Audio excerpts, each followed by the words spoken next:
হযরত খালিদ বিন ওয়ালিদ রাদিয়াল্লাহু তাআলা আনহু তিনি গেলেন, হযরত ওমর রাদিয়াল্লাহু তাআলা পাঠালেন।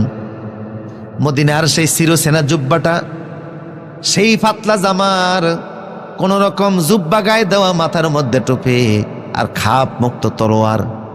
আর্মেনিয়া ওনারা গেলেন 10 জন রাষ্ট্রীয় দূতের অংশ হিসাবে। দারোয়ান গেড়ে দাঁড়িয়েছে, বলল তোমরা কারা? কয় মদিনার মুসলমান। তো তোমাদের তলোয়ার দেখি। তলোয়ার নিয়ে দারোয়ান কয় তোমাদের তলোয়ার তো বোতা।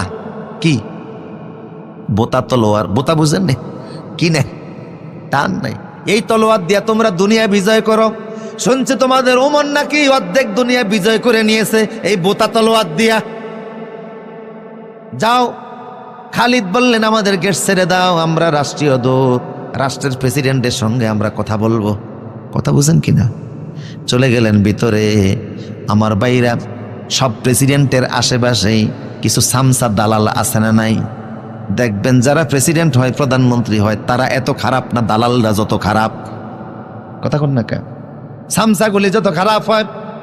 সামসা বাদশাকে বলতেছে, বাদশা এই 10 জন মুসলমান খালিদের নেতৃত্বে আসছে, আপনার দরবারে প্রবেশের নিয়ম হলো মাথা নত কইরা ঢোকা লাগে, কিন্তু এরা একটাও মাথা নত করে আপনাদের শ্রদ্ধা করে ঢুকে নাই, মাথা পিছনের দিকে দেয়া, এরপরে এরা উল্টা হইয়া ঢুকছে।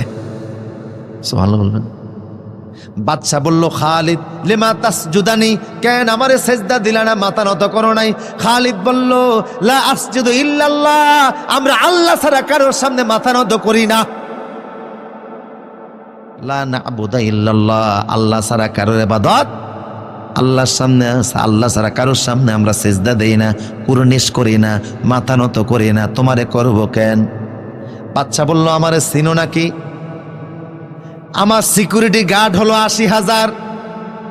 কত হাজার? তোমার চারপাশে 80,000 গার্ড দাঁড়ানো আছে, আর তোমরা মাত্র 10 জন। এত সাহস তোমার হলো কি করে?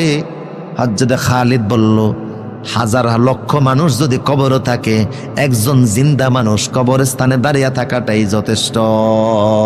তোমরা 80,000 কেন 80 লাখ থাকলেও আমরা তোমাদেরকে গণায় ধরি না। আল্লাহু আকবার বলবেন না? সামসা বলল, জাহাপানা আপনার মুখের উপরে কেমন কথাটা বললো? সাথে সাথে জাহাপানা আদেশ করলো, 80,000 জাফিয়ে পড়লো। 10 জন মুসলমান 80,000 কাফেরের সঙ্গে রাজপ্রাসাদের মধ্যে মোকাবেলা করতেছে। আর্মেনিয়ার বাদশা মামার দেখতেছে আগুনের স্ফুলিঙ্গ উঠতেছে। হযরত খালিদের তলোয়ারের সামনে কেউ টিকে না। খালিদ কয়, আল্লাহ ইসলামে যখন কবুল করি নাই তখনও আমার সঙ্গে কেউ পারে নাই, আর এখন ইসলাম কবুল করার পরে যদি আমার সামনে কেউ জিতে যায়, আল্লাহ ইসলামের ইজ্জত নষ্ট হবে। খালিদ যেখানে তলোয়ার চালায় সেখান থেকে আগুনের স্ফুলিঙ্গ বের হয়। আল্লাহু আকবার। মা আমার দেখে উপায় নাই, তার 1000 সৈন্য মারা যাচ্ছে, লাফ দিয়ে এসে খালিদের পায়ে পড়া কয়, খালিদ আর মারিস না।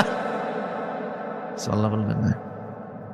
তাইলে মুসলমান হলে 80,000-এর মোকাবেলায় 10 জনই যথেষ্ট। আজকে 300 কোটি মুসলমান, আমরা ইরাকে মাইর খাই, আফগানে মাইর খাই, কাশ্মীরে মাইর খাই।